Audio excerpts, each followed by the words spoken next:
evening and welcome to Monday night here on DJNTV. It is Industry Spotlight time. Monday nights at 8 o'clock Eastern we do this. And tonight I'm joined by Kristin Wilson. Good evening, Kristin. Hi, John. Thanks for having me. Oh, thanks for coming on. For those of you who have not met Kristin, Kristin is from Our DJ Rock. She's the CEO. Kristin, give us that little kind of elevator speech. So for those who've never met you or have heard any of your videos or any of your presentations, tell them a little bit about yourself. What's up, guys? So like John said, I'm Kristin Wilson. I'm out of Orlando, Florida. My kind of claim to fame is I am the founder and owner of Our DJ Rocks. We are an all-female DJ multi-op. That's how we started. We also have our sister company, which is Photo Booth Rocks. So we have a massive photo booth operation on kind of, our board of brands as well. So Our DJ Rocks. Now, there's something semi-unusual about your company. Can you share a little bit more about why you went that direction? And specifically, I'm referring to your staff. So it's funny because if you would have asked me this question so many years ago, I never, ever, first and foremost intended to have a team of DJs. I was like, there's no way. They can't do it like me. I can't let go of control. And over the course of time, I was introduced or people would come into my life who just had amazing, charismatic, magnetic personalities with a craving to learn and be coached and fell in love with the industry just like I did. And so it was almost like I saw a little bit of me inside of every single one of them, which is really cool. They obviously happen to be female. And so I'm telling you, it's funny. It was never out of intention that all my girls are females. And as we start to grow a little bit, I definitely see that changing and evolving to be a little bit more diverse. But all of our associates and every single one of our girls who go through the RDJ Rocks training is female, which is kind of cool. Mm-hmm. I think just based on how I grew up and who I am, I'm so all about female empowerment. So I think that is helpful to stay true to who I am. So you type of events, let's hit that, and then we're going to jump into kind of the backstory of Kristin Wilson tonight. What type of events do you guys kind of specialize then with the DJ side? Yeah, so it really kind of runs the gamut, depending on when you want to look at my dashboards and what part of the year it is, and are we in a pandemic, are we not in a pandemic? We do weddings, corporate, and social events. So like I said, depending on the type of the year, anywhere between 50 to 80% of what we do are weddings. And then outside of that, it could be anywhere from 10 to 30% of what we do is corporate. And then obviously kind of filling in the gaps is social. So your Sweet 16, your Quince, we have a super killer Sweet 16 next Friday. I am blown away at the amount of things that they're doing. They want spark machines to reveal the Porsche. So I'm like, I can do that. Let's go. So nice. That's what we do. Excellent.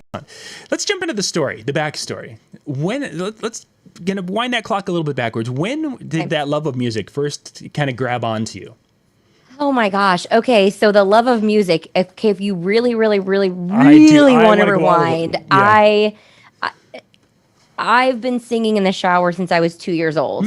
I thought that I was gonna be Carrie Underwood when I grew up.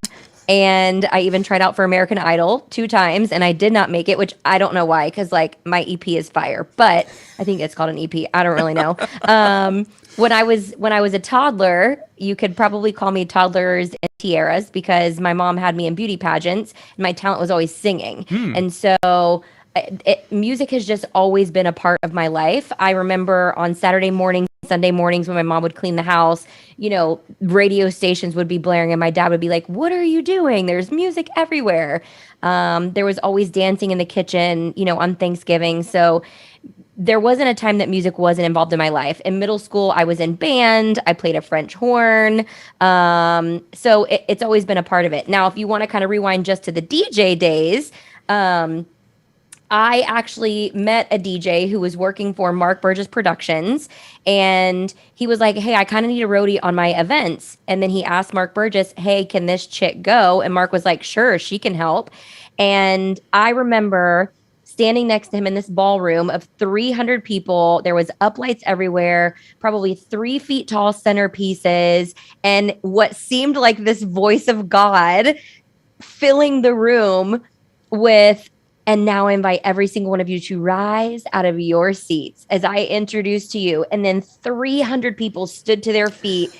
And the couple had just obviously gotten married. They were doing introductions. The electricity in the room that I felt that night. And I was like, wait, you get paid to do this? I want that. Oh. So like there definitely was a spark that night. And I think, all along my journey, there's been, little bitty pieces. I didn't even know weddings were a thing. I'm from a small town. I thought that like you got married at the church, you had a recessional line, and then you had cheese and crackers at your house. So the fact that I even get to put these amazing celebrations together and bring two families together and create love, it's mind blowing. It's mind blowing that this is what I get to do every day. Mm-hmm. Nice. Great story there. So was your mother then really the one who kind of nurtured that musical love at a young age? It probably was. I mean, even still to this day, I'll go over there and she's got sound systems galore, and there's always music blaring. There's always music playing. She's always like, Kristin, did you hear this new, blah, blah, blah. So sometimes I'll even find new music from her because she's searching it on YouTube or whatever. Always dancing in the kitchen. So yeah. And then, my dad has the complete opposite music taste of her. So, whereas she'll be in the front yard in the garden playing her jams and dad's in the backyard working on things, playing his jams. So, yeah.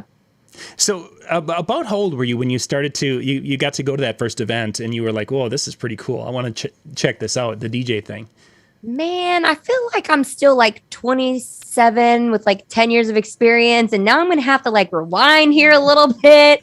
I feel like it was probably the year I graduated college, which was about 2007, I think. Okay. I went out and I did my first one. And like, let me make it very clear. There was no mixing. Like, I was on CDs. It was a CD mix too. You plopped one CD in one side, another CD in the other. And God forbid if like you only had one copy of that CD and you wanted to play track 1 and 5. Like it wasn't going to happen. Yep. It wasn't going to happen. We have definitely come a long way since then. If you guys get a chance, check out the CD mix too. If you don't know what we're talking about, check it out. It was at the time it was like, woohoo, this is awesome. Yeah. Compared to today, it's like, oh, that was so backwards back then. I'm almost a little bit embarrassed to be like, I was on a CD mix too. Oh, heavens. No, some of us were on some really worse things than that back in the day. My first turntables were the Sony ones that I took from mom and dad's stereo system. I'll have to look at those. I don't even remember now. I'd have to look at the CD mix. I don't even remember if it had jog wheels. Like I can't remember for sure, but I don't know if it did. Is it had? Yeah, that's been a while. I had one that sat in the back in the warehouse or probably for 15 years afterwards, 20 years afterwards. And then finally someone's like, hey, I want to buy one. You can have it. Yeah, and then for that, your backup was a Discman. Yep. A little Sony Discman. Yeah. And then I can use it later. It's funny because whenever my Spotify skips now and it like skips a track, I'm like, oh, sorry, that's my Discman. CD skips. We're so used to that. Or when I still cringe every once in a while when people are on the dance floor and they start jumping up and down because of those days when they would skip the CD or skip the... You have PTSD. It's like, oh, wait, no, you go ahead, jump. All you're going to do is make my monitor quiver a little bit and that's it. Oh, man, that's hilarious. So when you get done with college and you're going out and you find this DJ thing, you come back and tell mom and dad, what kind of a response did you get when you're like, hey, I think I want to give this a try? Yeah,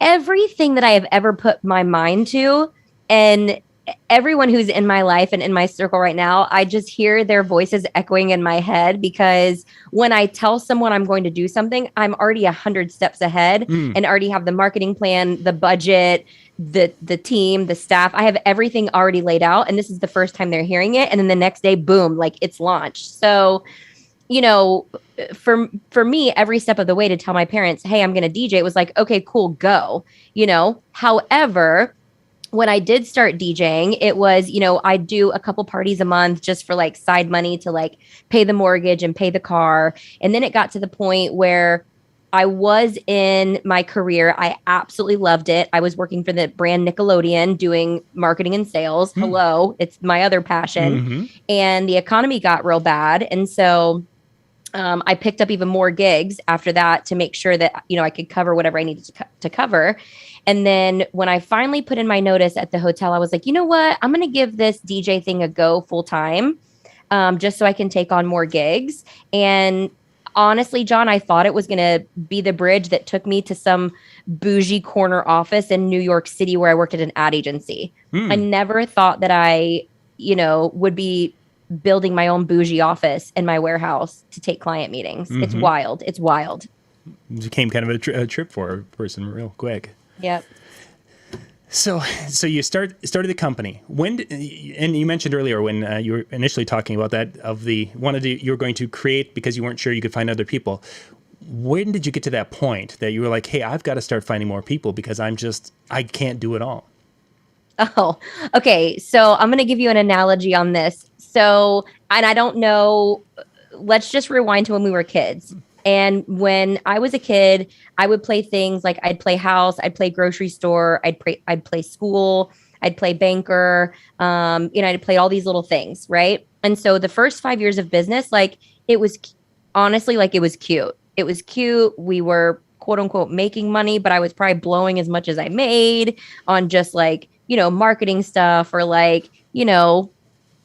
things that we shouldn't be spending money on, dinners out or whatever. And then it got to a point where I'm like, well, wait a minute, this can actually be a career. This could be a career for me. This could be a career for the girls I have on my team. So let me switch gears a little bit. And some of the decisions, if I rewind, were I can't handle this on my own, or there is a sector of the market that I could be making more money, but I don't have the time to do it. Or I am not best served doing this position if I hired for X, meaning I hate doing blogs and I hate doing bookkeeping. And I hate processing contracts and payments. So could I hire somebody for those positions? And then I go out and do the fun stuff, which is talk to people, DJ, and literally be a CEO. And so I think naturally, those were some of the decisions that I made. I also think it goes back to me having that passion of wanting to empower females to be like, you've got this. You don't need anyone. You can be independent. You can love what you do and be able to make enough money to pay your bills. And I think whether I say it or not, that's always been a driving force for me. And I love that the model that I've created is able to give people that type of career. It's not a side hustle in what we do. Excellent. What was your inspiration or where that knowledge came from for you to be able to make those kind of business decisions? Is that something that you took training for, or is it something that from your college degree? Where did that come from? It's funny. I think I fell flat on my face so many times. So a lot of what I have learned is based out of experience and failure. However, I've always kind of had, a knack for creativity. So obviously my degree has helped with marketing, but everything I learned is not even relevant today. It's just giving you a process to apply what you've learned. Second to that, when I did get to the point where I was like, we launched the photo booth brand and I'm like, well, wait, this is totally different selling. I don't even know how to sell this. Wait, I have to sell something. I didn't know how to quote unquote sell. For me, it was like, if you like me, book me as your DJ. Right. And then I'm not available. I have 2 other chicks, book one of them. So there wasn't any selling. And so I did take professional sales training for about 2 years. That was about a $20,000 bill for that school, but it was worth every single penny. And not because I hate used car salesmen. And when I email somebody on their website and they call me, I don't want to talk to you. I don't want to, I just need the price, But for me, I needed to create a process so that I could carry our clients through how we do things. And so there obviously was college, there was that. And I think everything else was making sure that I stayed connected in the industry and outside the industry to figure out, okay, I don't know X. Where do I find someone who knows X, whether that be accounting or a higher level of bookkeeping or a higher level of budgeting? I've always been very cognizant and aware of what I don't know so that I can search out who does know that and then hire them to do that for me. Very, very good. Too many people don't understand the value in that, what you have accomplished, what you put together, and that understanding that, someone who's good at this is going to be better at it than me struggling through. Hire the professionals, And people. for sure. Let's talk a little bit about mentors in the industry when you were getting started. You mentioned Mark earlier, and can you kind of elaborate a little bit more on how Mark was involved in your early getting started? Oh, get me all in my feelings. So, for those of you who don't know this story, when I was introduced to Mark and I did, the first roadie gig or whatever, we were sitting in his DJ training class, and I was in the back and I was just doing college homework. And then I would pick up on the things that he was saying, and I'm like, wait, I could do that. That sounds easy. I could do that too. So by the end of the class, the person that I was with, the class that ended, and I went up to Mark and I said, hey, like some of the stuff that you were teaching, I feel like I could do that. I feel like I could learn that. And I literally said, can chicks do this? And he said, with your personality, absolutely, I can train you to do anything. And so Mark definitely from the very beginning was one of those mentors who had confidence in me before I even had confidence in myself. Mm-hmm. And if I look back at every timestamp of my career, the most pivotal moments of that has always been when someone else saw the light in me that I didn't see myself. And I think that I kind of translate that to my team too, because I see things in them that they can't see yet. And then I push them and I challenge them. And I think we all need that. Is that something have you been able to take that skill outside of the DJ industry where you're working with a civic organization? I saw that you were doing some different things within your local community on your sheet there that I was reading. Have you been able to take that to other areas and utilize that skill to be able to see gifts in other people and help them to develop that?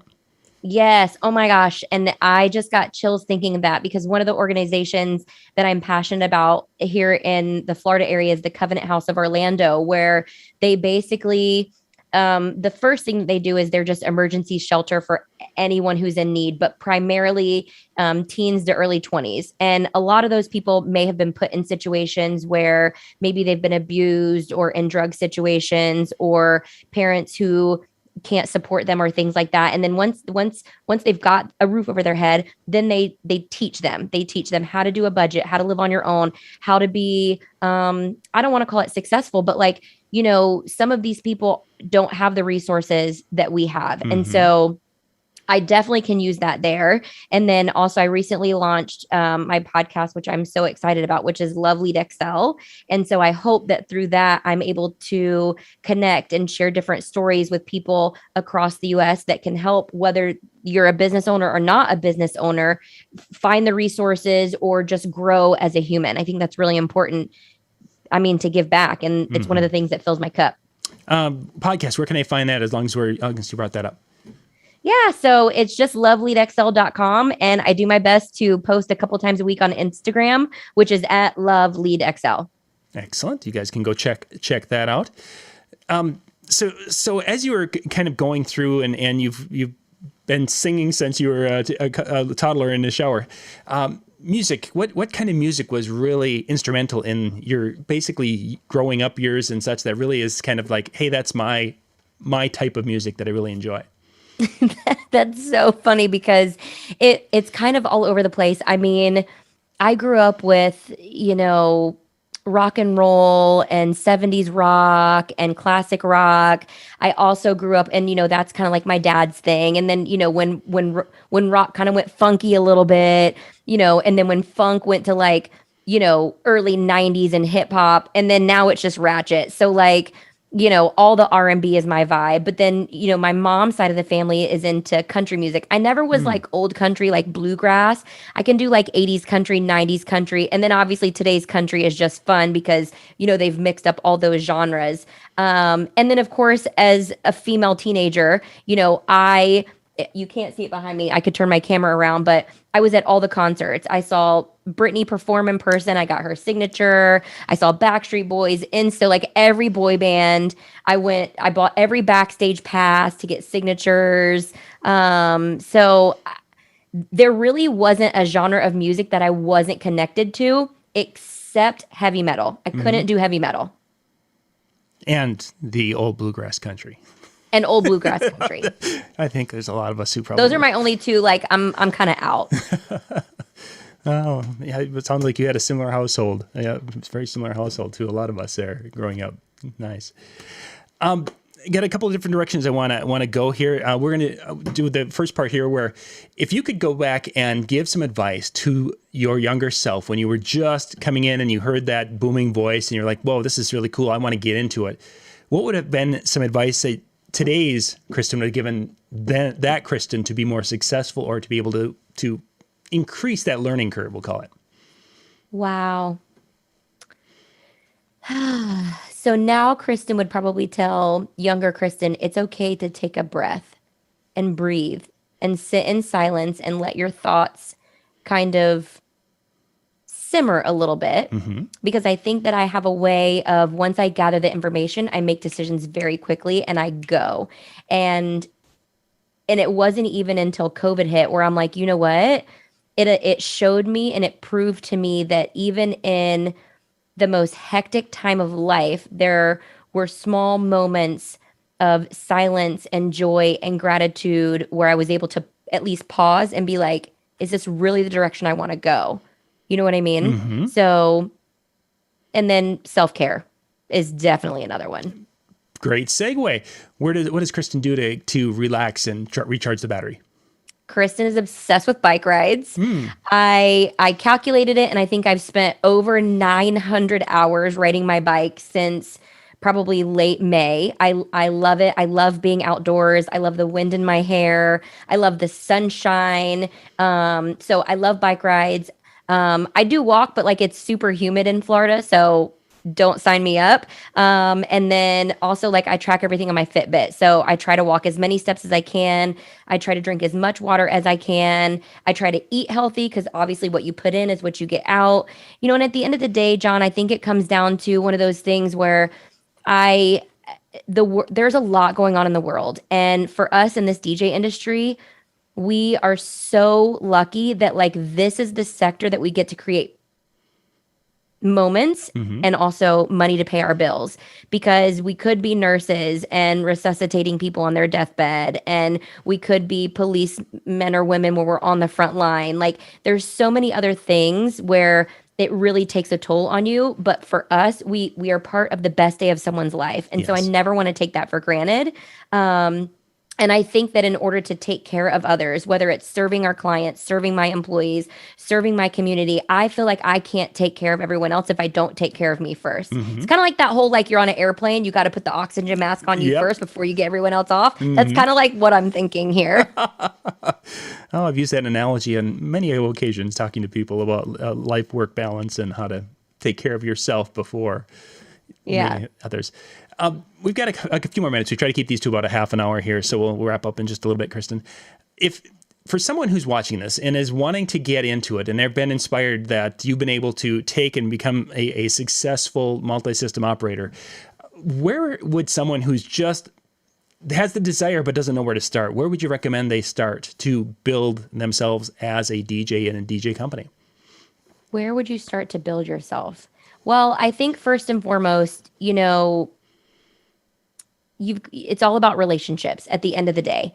And it's all about relationships, whether or not you want to be the solo talent, whether you want to be a multi-op, whether you want to own an entertainment company, an AV company. It's all about relationship building. And everything that we do is a small world, and you cannot burn the bridge, because whether or not it's public and it's online, people got your cell phone number and they will call you and they will ask you, hey, what was your experience with this person? And when you're off camera, people will always tell the truth. So I think it's important to make sure you nurture relationships. You never burn a bridge. Always give it everything you've got. And then make sure that you're following people like DJNTV and the publications and the educators out there to get the information that you need. And I think, I don't even know if I can add anything to that other than it really is about relationships. And from someone who has been the person who has worked for someone else, who has built the company and had the multi-op system, and I've rebuilt this thing at least 3 times. I'm building it again on the other side of COVID. I just want to encourage everyone to pause, because there are so many ways that you can go about your career in this industry. You can be, luxury talent. You can have a partnership with someone. You don't have to be a multi-op owner to make this a career if you've got the right relationships and the partnerships. And I can say that now because I don't just have a multi-op. I do have partnerships where I am helping other people who are the single talent. I watch other people across the US do the same. And so I think it's okay. And I would just encourage everybody, as excited as we get, pause for a minute and be like, is this really where I want to go? Because once the train starts going 150 miles an hour, you cannot stop it. When you're talking about where you want to go, do you do short-term, short goals, medium-term, or medium distance? Yes. So looking ahead, what kind of goals do you set? Do you set company goals? Do you set individual goals for staff, or how do you handle your goal setting? I do. So my mind is quite intricate, and so my goal setting process usually starts about October, November every single year, which I'm 25 days late already, but it's fine. I usually kind of sit down and I start thinking, okay, how did the year go for the company? How did the year go for Kristin? What things do I want to start to change? How do I want to kind of envision the next year, the next 3 years? And so I'll kind of sit down for October, November, and I'll analyze. I'll analyze and I'll just take mental note and whatever. And then once I get into December, I'm like, okay, what do I really want to accomplish? And for me, that's creating a vision board in my personal life. What are the things I want to work on? Is it, do I want to travel 2 times this year? Do I, want to nurture my friendships? Do I want to have more date nights? What is it that I want to do out of life?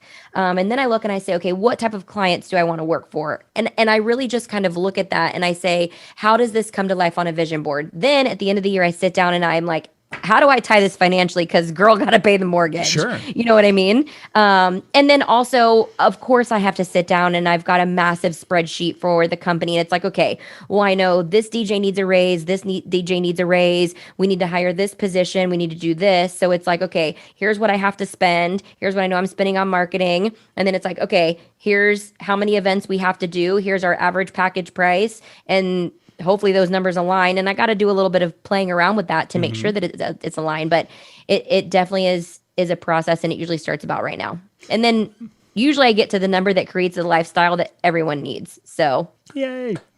Then you've been successful in the whole process. When you can get to that point and say, yes, it works out mathematically. I love that you started out with the personal side, as far as you start out there and basically the things that you want to be able to accomplish on the personal part of life with spending time with family and having experiences. Too many times I think people go on the other side and say basically, well, what's left? Time or money left. And that's what my personal life is going to be. So kudos to you. There was a video that I saw that changed my life in April. So for anyone who's watching, I want you guys to go Google search the Jelly Bean Life video and watch that video, because at the end of the day, like I could create a company that is a $10 million, $20 million company. I could make $100 million, $1,000 a year, but I choose, to live a modest, financial life, because I think that there are more things outside of making money that also can fulfill that. And so I think that there's a happy balance. And I say that because I know that there are some people listening, because I've employed some people who are like, I just want to be famous and I want to make $1 million a year being a DJ.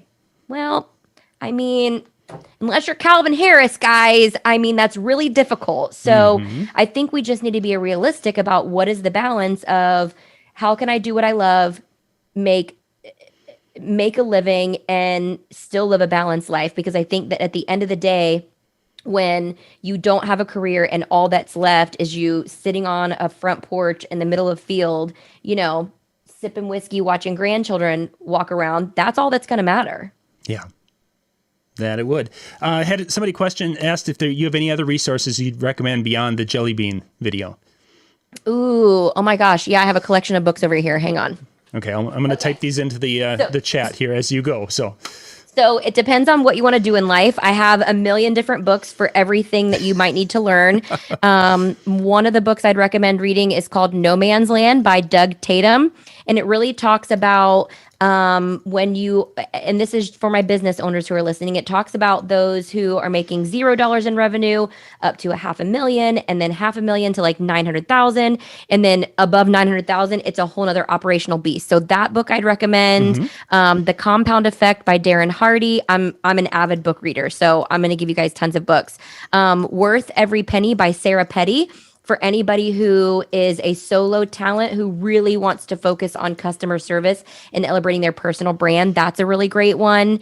And then Winning by John Welch. I think he was the previous GM for General Motors, maybe VP of General Motors. And then Traction. I love the book Traction and Get a Grip. Those are really good ones for multi-ops. Get a grip. Okay, I was keeping up with you pretty well there. So there, for the person who was asking about that, there's some resources if you want to go check those out.